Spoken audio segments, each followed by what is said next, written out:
I close my eyes, and memories unfurl like the fabric I cherish so dearly.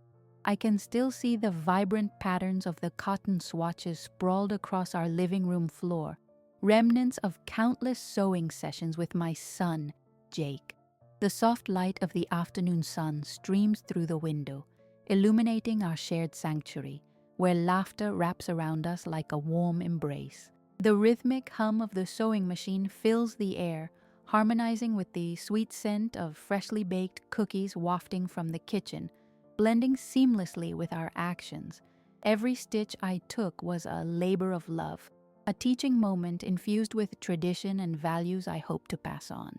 I spent late nights at the factory, laboring to ensure Jake could enjoy the small joys of life. I sacrificed sleep and leisure, all for his happiness. "Mom, can we make costumes for Halloween?" he'd ask, his eyes gleaming with excitement. Of course we did. I remember the chatter of our shared secrets, piecing together ensembles that transformed him into superheroes, pirates, and whatever character he dreamed of that week. Those moments forged a bond steeped deeply in love, support, and the unmistakable joy of creation. I would hold him close after he fell sick, reminding him of the warmth of family as I stitched delicate patterns instead of repairing the scrape on his knee. We shared cookies and milk, our laughter bouncing off the walls as I reassured him with stories of brave knights and magical lands. I raised him to value the essence of family, to hold tight to our traditions while welcoming the warmth of those who entered our lives. It was how my mother had raised me, a legacy I wanted to honor. That intricate balance shifted when Kara entered our lives, like a sudden chill sweeping in through the front door. On our first family gathering, I remember her bright, polished exterior, styled effortlessly, glossy hair cascading over her shoulders.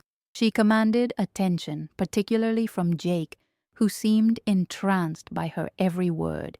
As I offered her a handmade scarf, lovingly embroidered, her expression snapped from polite smiles to something I struggled to decipher, a flicker of disdain. "I appreciate the effort, Marjorie," she said, barely glancing at the scarf before sliding it aside. Each dismissive comment chipped away at my heart, layer upon layer of my pride peeled back until I stood vulnerable. I invited her into our world, hoping to bridge the gap, but her glances lingered too long on my crafts, my effort. It was as if she viewed my creations with an air of superiority, an enticing disdain masked as sophistication. And Jake? He remained an enigma, always cheering for Kara, but I noticed how little he defended our traditions. His silence, more painful than any harsh word, left me reeling. I often sat on our worn floral sofa, holding a half-finished quilt in my lap, my fingers trembling as I would glide the needle through the fabric. I'd glance at family pictures hung on the wall, each frame telling our story. The birthday parties, the holidays filled with laughter and home-cooked meals. Those moments felt like gold, but as Kara settled into our family, they began to tarnish under her dismissive shadow. Despite the growing tension, I wove a smile across my face each time I saw her. I would remind myself of my mantra. They can mute me at the table, never in my heart. But with every gathering, it became harder to hold on. I stowed my frustrations away like mismatched buttons, desperate to spice our shared meals with the flavor of familial warmth. Yet heat flickered out, replaced by an unsettling chill that left me questioning the fabric of our once close family ties. Little did I know, this delicate web of memories, sacrifices, and dreams would soon unravel, forcing me to decide how much longer could I endure this quiet humiliation before reclaiming my rightful place. The first time Kara joined our family for Christmas, I awakened at dawn, filled with a blend of excitement and dread. Every corner of the house glowed with festive lights, reflections dancing on the walls, each hue casting memories of past celebrations. The scent of cinnamon and pine wafted through the air. I had meticulously prepared the house. Snowflake cutouts adorned the windows, and my prized gingerbread cookies stood ready on the dining table. They were my gifts to the family, each cookie a testament to years of love and effort. As we sat down to dinner, I watched Kara closely, her demeanor like cool photography paper, stark and unyielding.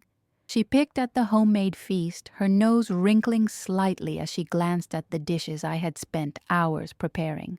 "You made all this?" she asked, although her tone conveyed disbelief rather than admiration.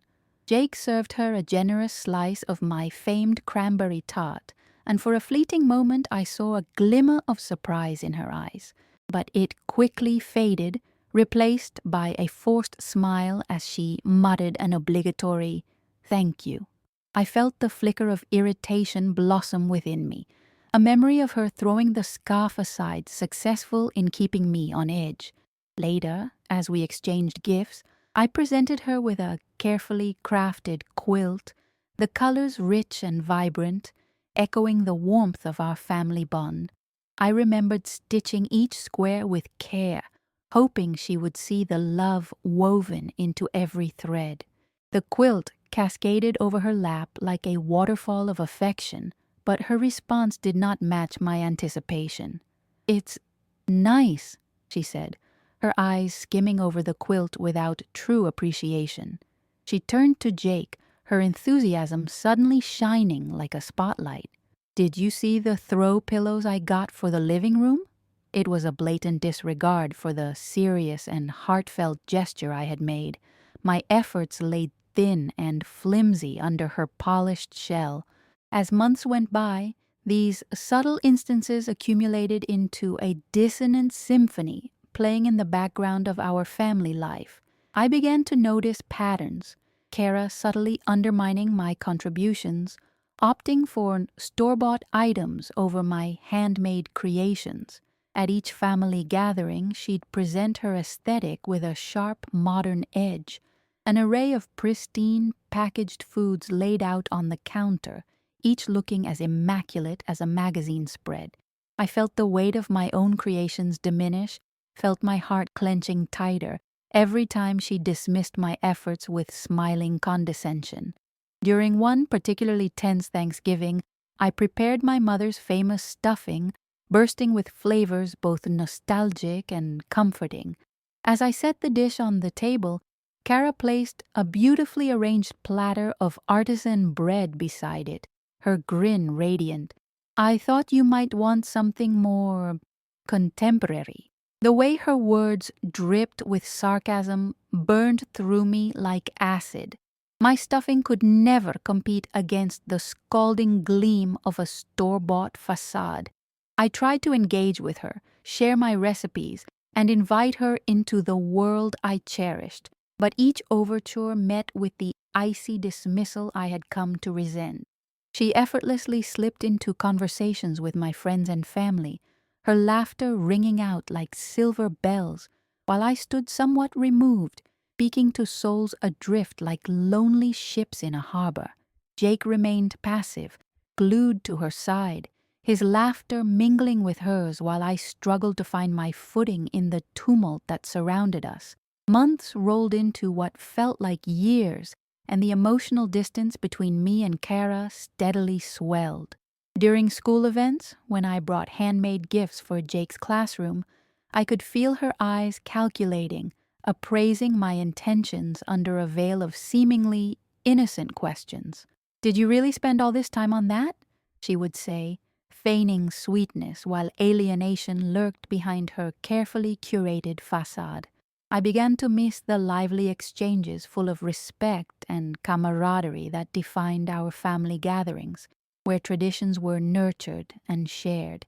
Each time I looked at the collection of family photos capturing my beloved moments with Jake, his first swim, his school recitals, I felt them seeping away, like sand trickling through my fingers. Once I sat at my sewing machine late into the night, the rhythmic hum seemingly soothing my heavy heart. But as I lifted a piece of fabric, one I adored infinitely, I found it hard to stitch the edges of my pride and pain back together. I would glance up occasionally at the photo of my family on the mantel, us at the beach with the sun setting behind us in perfect harmony, framed by happiness, now overshadowed by discomfort. The more I crafted, the more I realized the indifference I was facing in this new family dynamic. I had given so much, sewn so carefully, and yet my efforts were met with scorn and a lack of acknowledgement that made me feel invisible. Little did I know, her dismissive attitude was only the prelude to something far worse, revealing the unraveling fabric of our family, exposing the truth I had not yet come to see. My heart twinged each time I felt the distance growing, each moment pulling us apart. Until one day, standing in the bright kitchen as I layered the ingredients for Jake's birthday cake, I felt the chill of a decision looming. How long could I endure being hidden beneath the creases of someone else's design? Would it take the unraveling of everything I had stitched together for me to reclaim my rightful place? As I watched the icing spread across the cake, my fingers tightened around the spatula. A fleeting moment of resolve sparked within me. If I was to find my way back, I needed to confront what was brewing beneath that glossy facade. As the days rolled into weeks, the insidious nature of Kara's dismissive behaviors unfurled before me like a fraying tapestry. Every family gathering became an emotional minefield where her passive-aggressive tactics burrowed deeply. I sensed her subtle superiority drifting through conversations like a miasma while I struggled to breathe. During a holiday dinner, I carefully prepared my grandmother's famous stuffing, hoping our tradition could thaw the growing chill between us. The dining table sparkled beneath a golden-hued centerpiece, fragrant dishes neatly arranged. As I proudly proclaimed the origins of the stuffing, I felt hope swell within me. But the moment Kara opened her mouth, the air turned thick. Is this from a box? It doesn't quite have the flair. Laughter trickled around the table, slicing into my defenses. I glanced at Jake, yearning for shared support, but saw only his confusion, leaving warmth replaced by an unsettling void. The silence in that moment was deafening, echoing louder than any harsh words could have. Planning Jake's upcoming birthday party further exacerbated my feelings of exclusion. With the sun shining brightly into the room, Kara's face radiated enthusiasm as she mapped out grand plans. Everyone else would join her excitement as she clapped hands enthusiastically while encouraging her playful ideas. Meanwhile, I felt invisible, relegated to the corners of my own home, unnoticed. My attempts to contribute were brushed aside. The decorations I'd crafted over the years stashed away as her vision took center stage. At Jake's soccer games, the air crackled with her boisterous energy as she orchestrated cheers and snacks, her presence magnifying while I stood watching, a shadow blending into the background. Whenever I tried to join conversations, her perfectly timed interjections sent my words spiraling into silence. "You should really focus on creative presentation, Marjorie," she would say, her tone cheery yet cutting. It hurt to see peers flock to her, flavors of admiration wrapping around her while my quiet efforts vanished like smoke. I felt my worth diminish, suffocating under the relentless waves of her condescension. Every day spent together further stretched the abyss between us, leaving me grappling with a sense of loss that felt increasingly alien. Sitting alone in my sewing room during the evenings, I poured frustration and energy into my crafting. I wanted to weave color and warmth into fabrics, hoping to stitch together a sense of belonging. My fingers trembled over the fabric, each movement an attempt to capture the love I felt slipping away. All the while, the photographs on the mantel glared down at me, moments frozen in time, blurred by heavy shadows of disappointment. One evening, as I stitched diligently, I overheard Jake excitedly recounting a story to Kara, one he'd once shared only with me. I froze mid-stitch, a needle betraying my tension as it pricked my finger. In that moment, something inside me snapped, and I saw their laughter become a vortex, drawing him closer while I remained anchored to despair. The culmination of silent humiliations culminated during a recent school awards ceremony when Jake received a trophy. As I stood, heart swelling with pride, Kara quickly swooped in, flanking him with praise that eclipsed my words. "He wouldn't be where he is without my guidance," she declared with a melodramatic flourish, her smile shimmering like the trophy itself. With those words, I felt the splintering of my heart, the very fabric of our relationship fraying further. My spirit instinctively recoiled. It felt as if my relationship with Jake was being rewritten in a script I didn't understand. Awash in mounting frustration, I retreated once more to my sanctuary, the sewing machine humming like a forgotten lullaby. How much longer could I endure this emotional vacuum? My fabric contained warmth and memories of the love I had poured into our lives. It was time to reclaim my rightful space. As Jake's birthday approached, resolve seeped into my essence like an ink blot spreading across paper. Standing in the kitchen, frosting in hand, I felt defiance wrap around me like a warm cloak. I wouldn't hide anymore. I deserved a voice. I had woven the threads of our traditions for years. I felt the weight of the world shift, igniting the fire buried deep in my heart. Each layer of frosting resembled newfound confidence building with each moment, every stroke becoming a promise to myself. No longer would I let her narrative silence my identity as a mother and grandmother. When I put the finished cake on display, something ignited within me. The determined resolve to confront Kara and reclaim our family's heart. I would wrap my words around her emptiness, uniting us with the truths we had lost in the fabric of our shared lives, a fabric now needing restitching. Now, I stood at the precipice. It was my turn to weave the story back into place. My voice had been silenced long enough, and I felt empowered by the collective memories echoing around me, memories that would no longer be forfeited or forgotten. With newfound strength thrumming beneath my skin, I was ready to reclaim my story. With Jake's birthday drawing closer, the air buzzed with anticipation and invisible tension. I sensed a shift as I stood at the kitchen counter, surrounded by the ingredients for the cake. But beneath this culinary preparation lurked a deeper purpose, an investigation into Kara's manipulation. I had watched for too long, not merely as a victimized, but as a mother determined to understand the dynamics at play within my family.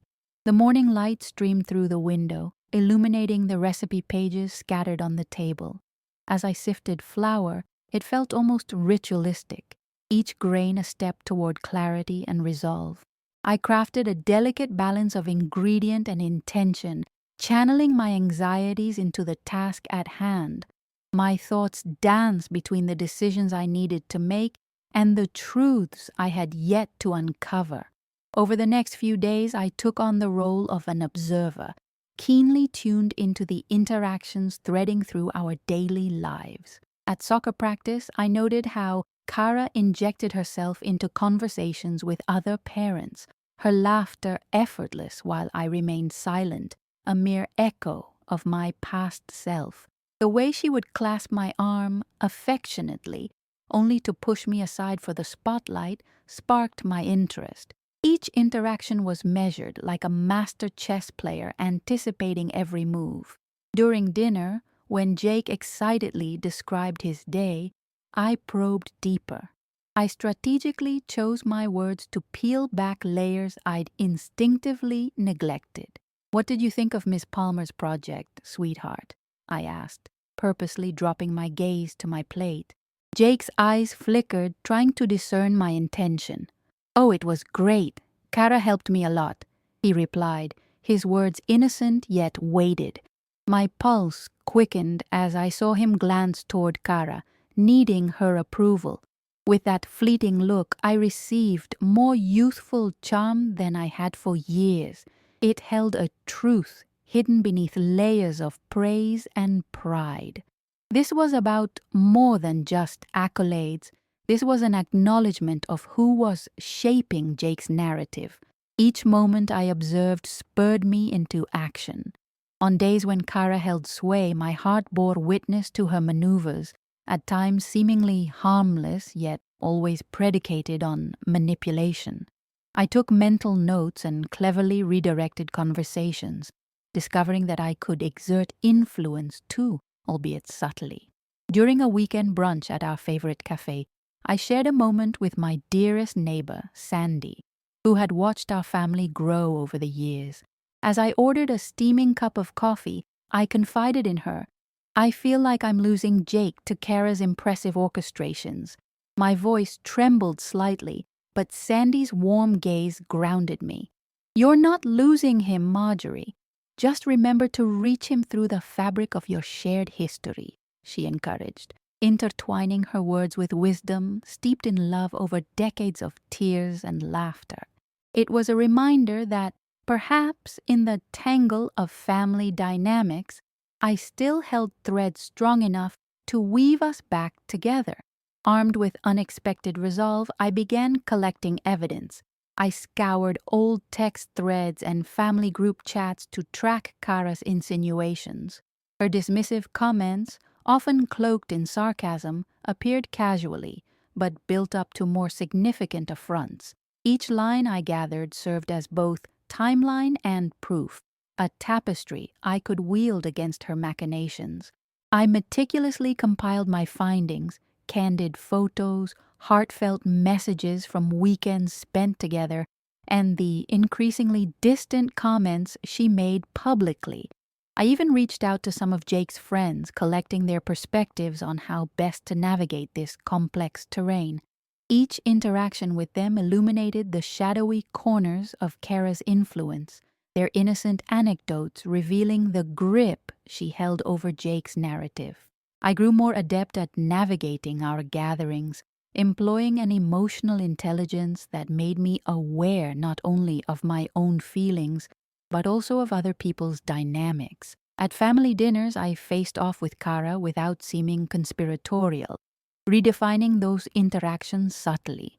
I would speak to Jake about shared memories, drawing him back to the importance of our bond rather than letting him merge entirely into the shadows of Kara's design. That sense of understanding turned the tables ever so slightly. I saw glimpses of Jake shifting in his appreciation of my presence as I highlighted memories that reminded us both of where we began. It was as if I gently tugged on the threads connecting us, hoping to weave them back within the family tapestry. And still, beneath my stoic determination, tension brewed within. Each day I faced the risk of further humiliation, a haunting reminder of past wounds. I kept my faith nestled deep inside as I readied myself for the confrontation ahead. Would my investigations lead me to the truth I so desperately sought, or would they unravel the delicate stitchwork of my family ties? As Jake's birthday approached, I could almost taste the bittersweet air, presented layered with considerations of celebration yet stripped of certainty.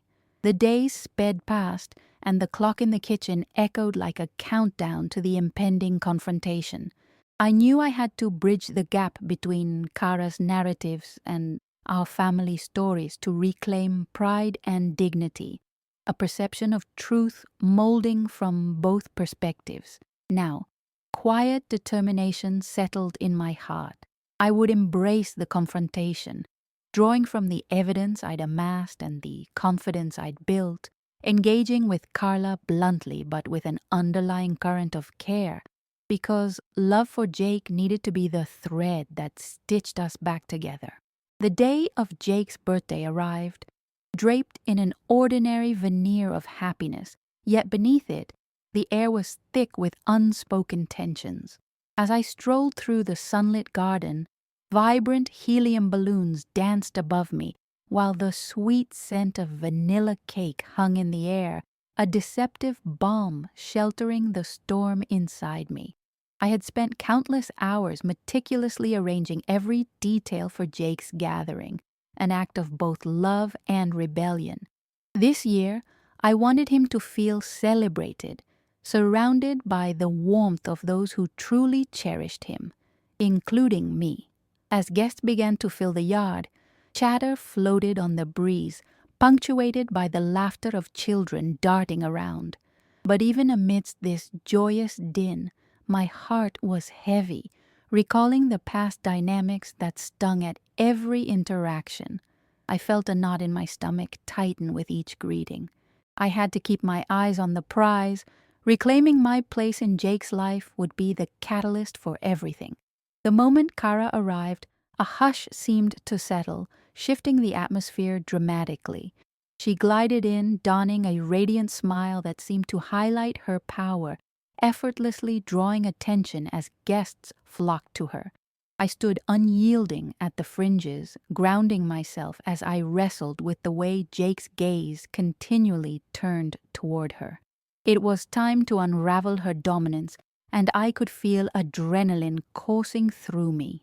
"Happy birthday, Jake," she chirped, wrapping him in a hug that for a moment seemed to envelop him like a warm blanket. Jealousy flickered in my chest, sharpening my resolve, but lingering uncertainty halted my steps. How could I confront her without alienating him further? This challenge weighed heavily as I set my jaw, already knowing that words would be my finest weapon. As the party progressed, I initiated my plans. I embraced each moment that felt right and orchestrated interactions with care, encouraging friends to share stories about Jake that evoked warm memories and laughter. Every word I employed was strategically chosen to reaffirm my bond with him wherever I could. "Remember the camping trip last summer, Jake? That amazing fish you caught?" I prompted with a smile that shone brighter than the sun. His face lit up with excitement as he reached for my arm. "Yeah, and then you made the best stew ever." His innocence felt like a lifeline, tethering us amidst the emotional currents flowing from Kara's influence. Yet, even as our laughter bounced off the walls of sunlight, I detected Kara's glare from across the yard. Throughout the festivities, she flitted from one group to another, her delight in socializing paired with the careful way she orchestrated her impression. I had to quell my insecurities. Not today. The turning point came when it was time to cut the cake. I felt a surge of defiance as Jake stood beside me, the cacophony of cheers echoing around us. "Let's make a wish together," I said, my voice firm, hoping to weave a moment with him that would counterbalance the chaos surrounding us. Ordering everyone to gather, I coiled my arm around him as we approached the cake, flashy candles flickering, waiting to be extinguished. "On 3, I counted, but not before I directed a sidelong glance at Kara. "We'll blow out the candles together, okay, sweetie?" I sought connection, my heart thumping louder. "Okay." My heart lightened as I felt him lean into me, as if recognizing a shared strength needed for this moment. As we blew out the candles together, a hush fell over everyone. "I wish for a wonderful year ahead, with family and friends," I announced, pouring my intention into every word. In a sea of cheers, I turned to see Kara's eyes narrowing, a storm brewing behind her facade of delight. When the cake was served, I noticed her trailing toward Jake, her voice candy-coated yet metallic in its undertone. You know, honey, it's okay if you like my decorations better than your mom's old crafts, she said, feigning concern while steering him toward her preferences. My stomach nodded, but I intervened. Actually, Jake loves the little things we've done together, from our sewing projects to that quilt I'm finishing up, I chimed in, suppressing any venom that wanted to escape. There's always magic in the history we share. I presented a friendly smile even as my heart raced. With eagerness glinting in his eyes, Jake affirmed, "Yeah, Mom always helps me with fun stuff." I held my breath. A wave surged through me, spilling over the edges of my resolve. In that charged moment, I revealed not just a response, but the dignity I was determined to reclaim. And that makes it special, right? I smiled warmly. Crafting those memories is what our family is built on. I felt Jake's heart align with mine. Our bond solidified, if only for an instant. To my surprise, the tension seemed to charge the air, producing an unexpected ripple effect. Guests uttered a sudden murmur of agreement, and I found allies in the simplest affirmations. Perhaps others had been watching, aware of the dynamic spiraling around him. I stood taller, fueled by newfound hope, recognizing strength in the subtle nods of support surrounding me. As the day dwindled and we began to pack up, I felt a tug on my sleeve, a plea I had longed to hear. "Mom, did you notice Kara was really off today? Are you okay?" Jake's voice held genuine concern, a soft light illuminating the ambiguity we had navigated together. "Yes, sweetie," I said, each word tasting like liberation. "But remember, it's our shared moments that hold the most value. The love we craft together is the heart of our family." In that echoing moment, I glimpsed the potential of transforming our family narratives and grasping the truth I sought. I had traversed the turbulent waters of humiliation and fought against external influence with pride intact. But it was still unmatched love for my son that served as my deepest anchor. Today marked a shift, a moment sparking hope, a reaffirmation I would carry with me moving forward. The fabric of our shared history began weaving its way back together, thread by thread. I felt lighter, buoyed by that connection that would guide us toward reclaiming our family's dignity and narrative, unraveling layers that had bound us, waiting to be rewoven in joy and love. In the days that followed Jake's birthday, a surge of resolve coursed through me, igniting a steady flame of purpose. The weight of unspoken truths hovered in the room like a thick fog, but I was determined to cut through it, to reclaim my rightful place in this family. I realized then that I could no longer let Kara dictate my relevance or muddle the connection I had with my son. I began to formulate a plan, one built not on confrontation but on connection. I decided I would actively create moments with Jake that reaffirmed the bond we shared, memories layered with love and laughter. By weaving those threads tighter, I hope to illustrate to him the importance of our history, reminding him that family bonds endure even in tumultuous times. One Saturday, as the sun cast its golden rays across the park, I took Jake for a picnic, back to the spaces that had once been foundational in our lives. Familiar scenes unfolded before us, the trees rustling in the gentle breeze, children shrieking with joy in the distance. Setting our blanket down near the lake, I watched Jake's expression shift as he absorbed the environment. "Do you remember learning to ride your bike right here?" I asked, tugging at the seams of nostalgia as I settled beside him. His face lit up with the spark of recollection. "Yeah, I fell so many times," he laughed, his voice tinged with warmth. "But you kept encouraging me." "That's because I knew you could do it, just like I know you can handle anything now," I said, feeling the connection tug at my heart. "What do you think about planning more days just like this, just you and me?" "Sure, that sounds awesome, Mom." His enthusiasm flowed, brightening the ambiance. This was the reinforcement I needed.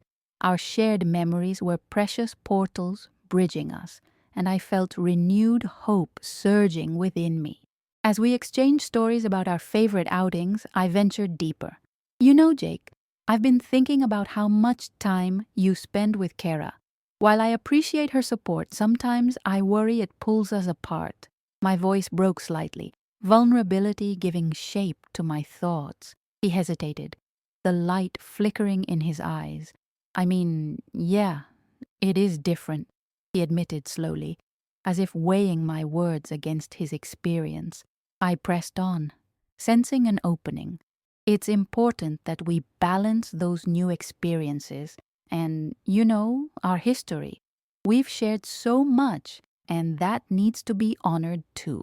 I could see the conflict churning within him as he processed my request. Sometimes it feels like I'm stuck in the middle, trying to please everyone, he confessed, looking down at the grass. That admission hung in the air, but it was the clarity I needed. It was time to solidify our connection.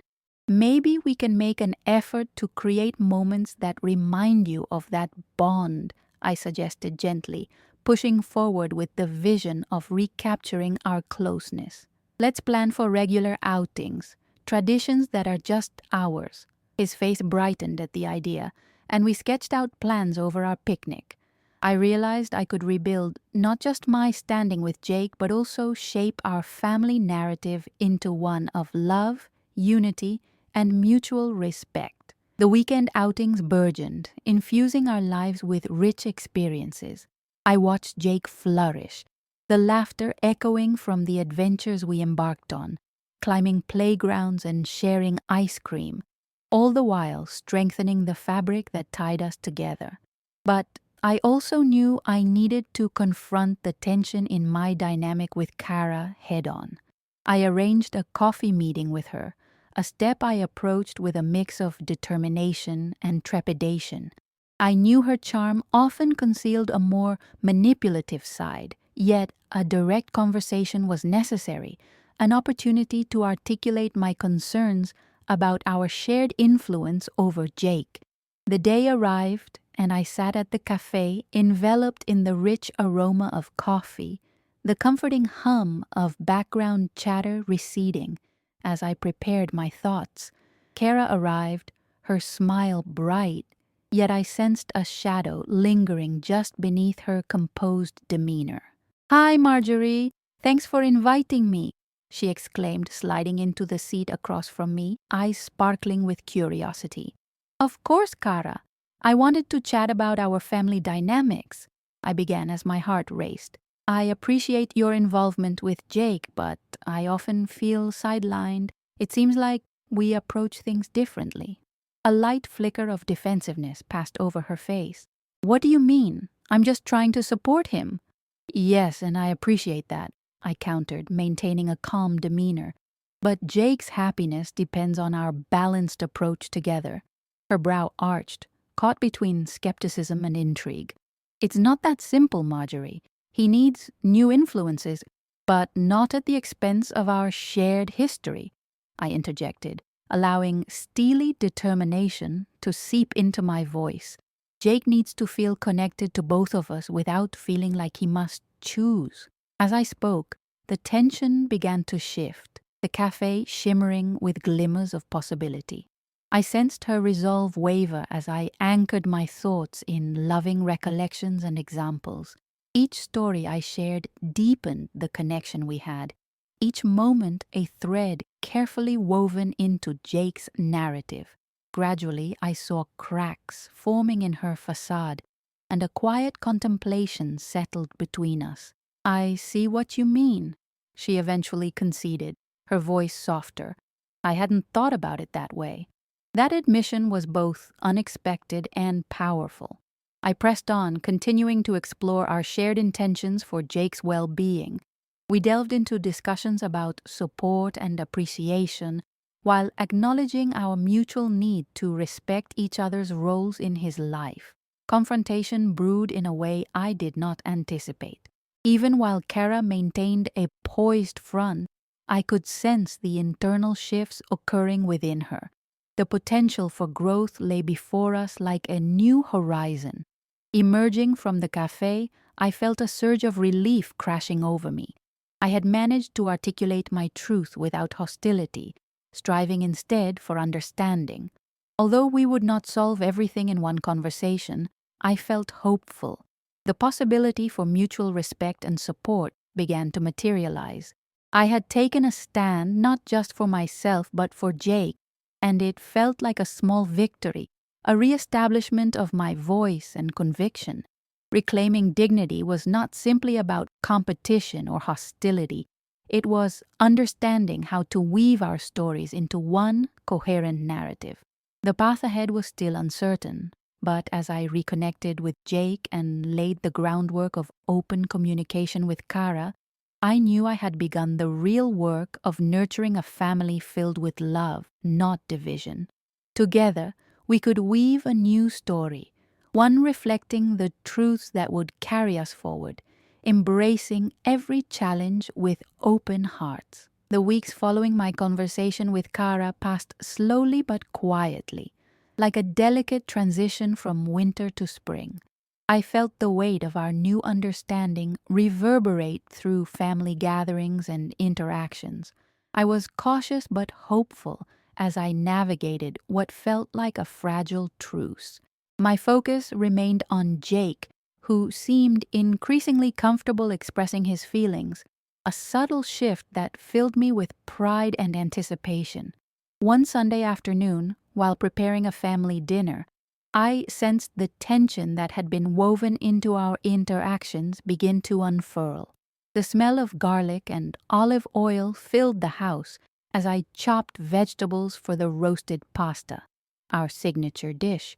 I was lost in thought, ruminating on how far we had come and the work still ahead of us, when I heard Jake enter the kitchen. "Can I help, Mom?" he asked, his voice bringing me back from my reverie. "Absolutely. Grab the tomatoes and give them a rinse for me," I replied, smiling as I watched him spring into action. The turmoil of our past seemed to fade as we engaged in this simple rhythm. We chatted about school, his friends, the upcoming school play, and I felt a familiar warmth blossoming between us, along with a new layer of sincerity. Then the moment arrived. Kara walked through the door, bringing a wave of apprehension. Would tensions rise, or would our discussion come to fruition? I beckoned her into the kitchen, determined to maintain our newfound peace. "Hey, Kara, we're just getting dinner ready," I greeted her brightly, carefully monitoring Jake's reaction, who offered a tentative smile in response. "Hi, I brought a salad," she said, placing her contribution on the counter. I noticed the vibrant greens and colorful toppings displayed lovingly in a glass bowl, and for the first time I felt a sense of acceptance towards her presence. Together, we transitioned into a smooth routine, carving out a collaborative environment. I watched as Jake moved effortlessly between us, a lightness in his steps as he engaged in conversation. We joked around, balancing out the flow of preparation, and I sensed a change, a subtle shift in how Kara included me rather than competing. As dinner neared completion, I caught a glimpse of gratitude in Jake's eyes, and it fueled my resolve. It was vital for him to witness our cooperation. This was the behavior I wanted to model. Those fractured moments had the potential to weave into a tapestry of support, acceptance, and shared love. "Let's set the table together," I suggested, taking the lead as we lined up plates and silverware, a chore that transformed into an act of unity. "Jake, why don't you grab the candles? We'll make it special tonight." Jake darted off to fetch the candles, returning proudly with a slight blush. The flickering flames danced, illuminating the space and wrapping us in warmth. I could hardly believe we were standing together with laughter filling the air. A family moving past barriers we had once allowed to divide us. As we finally gathered around the table, Arthur and Jake exchanged glances, each showcasing an unspoken agreement of newfound respect. I took a moment to observe Kara. Something had shifted in her posture, Her previously guarded demeanor felt slightly relaxed. She sensed it too, and the three of us shared an unspoken acknowledgement. Taking a deep breath, I realized it was time to solidify the change. I'd like to propose a toast to family. May we always support and uplift one another, remembering the value we bring to each other's lives. Everyone raised their glasses, and just as I was about to clink mine against theirs, Jake's genuine gaze locked with mine. "Thanks for finally talking, Mom," he wrote softly, his sincerity washing over me in an overwhelming wave. "Jake," I felt emotions threaten to spill over, gratitude and love swelling in my chest. "It's all about connection, and I'm glad we're navigating this together." "We always will be," he said with firm conviction, looking toward Kara before nodding at me. Tension began to melt away, replaced by the realization that our conversations and small victories were creating ripples of growth in all of us. That evening would be remembered as a pivotal moment, a tipping point where confrontation had transformed into coalescence. As we savored our meal amid genuine laughter, I reveled in the connection that blossomed at our table, separate yet beautifully intertwined. I understood now that our journey was not merely about overcoming conflict, but building a foundation of trust and love that propelled us forward. For the first time in a long while, I felt the urgency fade, replaced by a calm assurance. We were moving toward a unified family narrative, one reclaimed moment at a time, and while the road ahead still felt full of unpredictable turns, I was ready to embrace the next chapter of our story with courage, grace, and renewed hope.